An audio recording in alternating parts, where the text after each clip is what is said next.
Hey everybody, and welcome back to my channel. Today I'm going to be sharing with you guys some tips that I have on how I stay positive. I've talked about my depression and anxiety in the past multiple times, and to the point where I'm tired of bringing it up. But these are some tips on how I stay positive when I'm feeling down or just when I'm putting a lot of pressure on myself.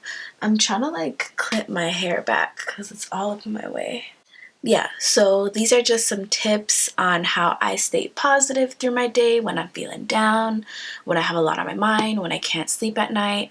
And if you also didn't know, I used to suffer from insomnia, and I've gotten over that by journaling at night. So when I have a lot on my mind, I kind of just write it all down in my journal, all my ideas that I have, all the things that I'm feeling, all my feelings, all my emotions, and everything.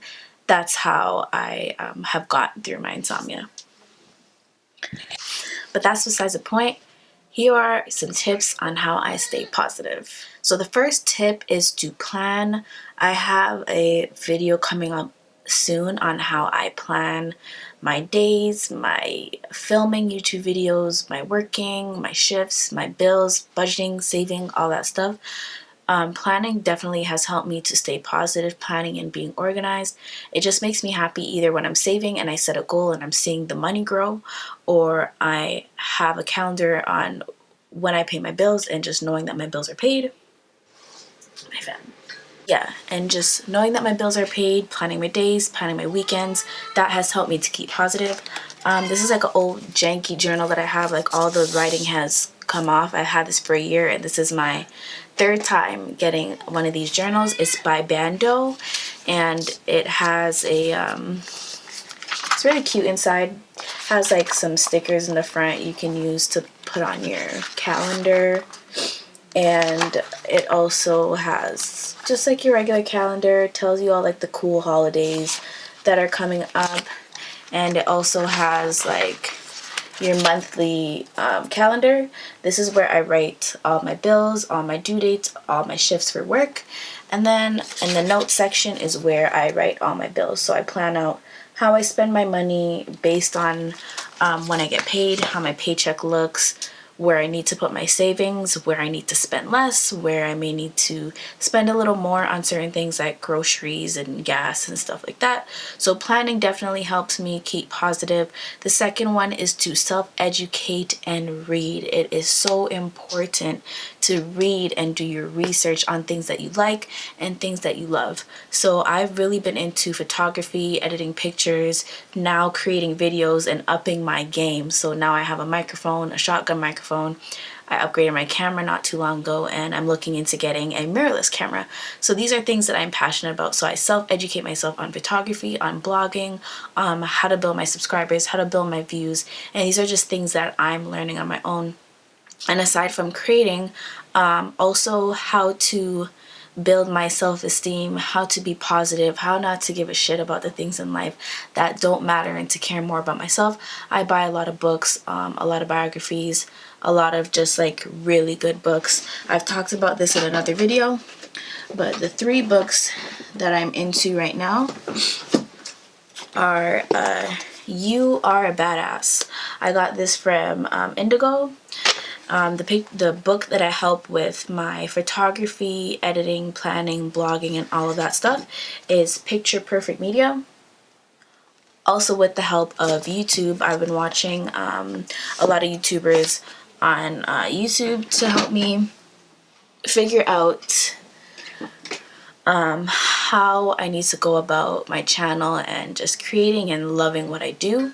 And the last thing is The Subtle Art of Not Giving a Fuck. I am not even halfway through this book, and it already is like speaking to me in so many ways on how to let things go, what to give a fuck about and what not to give a fuck about. That's literally what's up with that book. So self-educating is very important. Tip number 3 is take time for yourself.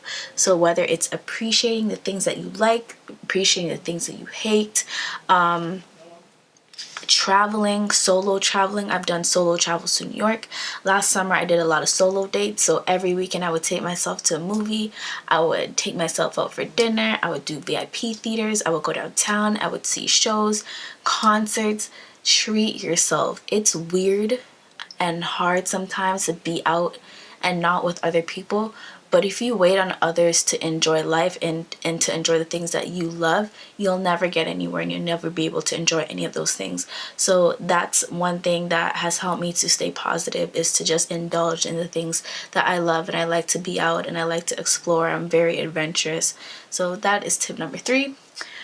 Tip number 4 is kind of what I talked about in number 3, was just solo dates. So whether it's movies, concerts, dinner, going for walks, a walk in the park, visiting your favorite spot. If you have a camera, take your camera out, go hiking, pumpkin farm, apple picking. Like, there's so many things that you can do by yourself. If you want to travel to freaking Fiji, go to Fiji. If you want to travel to Taiwan, go to Taiwan. If you want to travel to freaking Jamaica, just do it. Book your ticket and go. Find a place and do it.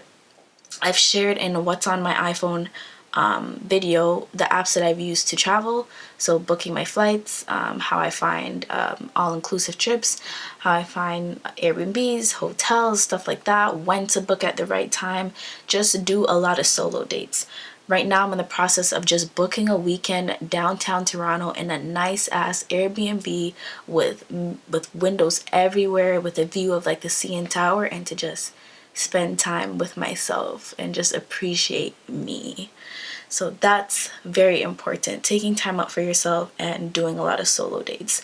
And the last tip that I have for you guys is mirror talks and sticky notes. So growing up, I always thought I was insane because I used to talk to myself in the mirror, and I thought it was a phase. But now I've been doing it religiously. A lot of sticky notes in my books, in my planner, not on my mirror anywhere, but the things that I use the most, which is like my YouTube book and my planner. I have a lot of sticky notes in there. And when I say mirror talks, I mean like looking at my body. I mean like, you're beautiful, you're perfect, your imperfections may make you feel down at times, but you're beautiful. You know, if you like your hair, you say, you know, I love my hair. I like how tight my curls are. I love my eyes. I like how small they are. You know, my nose may not be as small as I want it to be, but I love my nose. Take time to appreciate who you are. I've had a lot of like body image issues growing up, and it's taken me a while to get there, but now that I'm there and I'm working on myself, I'm working on my diet, I'm working on my eating, it has definitely, sorry, it's bugging me that my necklace isn't out. It has definitely helped me to be positive in me, in the things that I do, in the things that I want to accomplish, how to love myself more. And it's just very important, because the way you choose to live your life and how positive you are shows in the choices that you make in life. So this is just a really quick video on me sharing with you guys how I think positive and how I'm learning to be positive. Even though I have all these things laid out, it doesn't mean that I get it right the first time. You know, these are things that I'm still working on, but I'm learning to just appreciate the small things in my life. So thanks for stopping by. Remember to like, comment, and subscribe. Let me know if you're enjoying the consistency on my channel. I'm really going to try to keep it going and come up with new ideas all the time. But please, please, please, please remember to support all the videos that I post, regardless if they're hair tutorials or videos like this where I'm doing a lot of face-to-face chatting. Just stop by, watch the video, tell me how you like it, if there's anything I need to change.